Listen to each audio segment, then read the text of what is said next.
Hey, salut Pascal! Salut Alexandre. Tu signes un texte ce matin sur les criminels Dave Picturmel et Al Boivin. On apprend au final, dans le fond, que ces criminels-là n'auraient pas pu tenir tête aux Hells Angels si ce n'était pas de l'aide des cartels mexicains, là. Oui, on se demandait comment des criminels locaux comme Al Boivin au Saguenay et Dave Picturmel à Québec avaient pu obtenir des moyens financiers pour mener une guerre de stupéfiants contre une organisation qui avait le monopole sur toute la province pendant 2 décennies, les Hells Angels.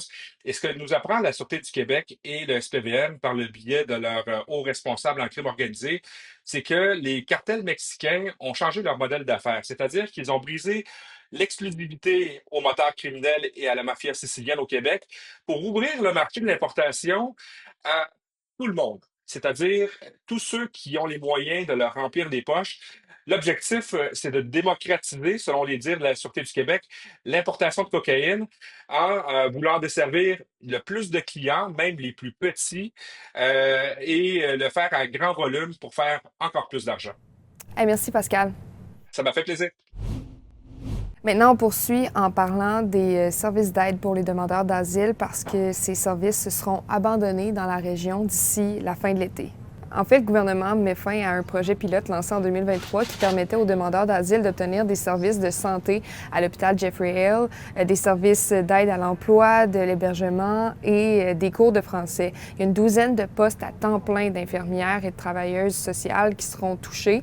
Le ministre de l'Immigration, Jean-François Roberge, justifie la décision en raison du coût et de la baisse du nombre d'utilisateurs depuis l'hiver dernier.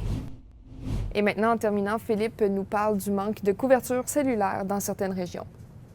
La couverture cellulaire s'invite dans la campagne électorale fédérale dans la région de Montmagny, où le signal est inexistant dans plusieurs municipalités, principalement dans le sud de la MRC, comme à Sainte-Lucie de Beauregard.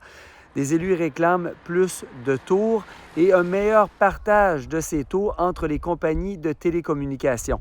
Le manque de couverture cellulaire soulève aussi des enjeux de sécurité pour les élus et représente un frein au développement économique, à l'innovation des entreprises aussi.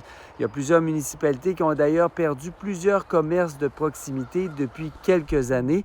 La Fédération québécoise des municipalités souhaite voir le fédéral s'impliquer et mettre davantage d'argent pour un meilleur accès au réseau cellulaire partout au Québec.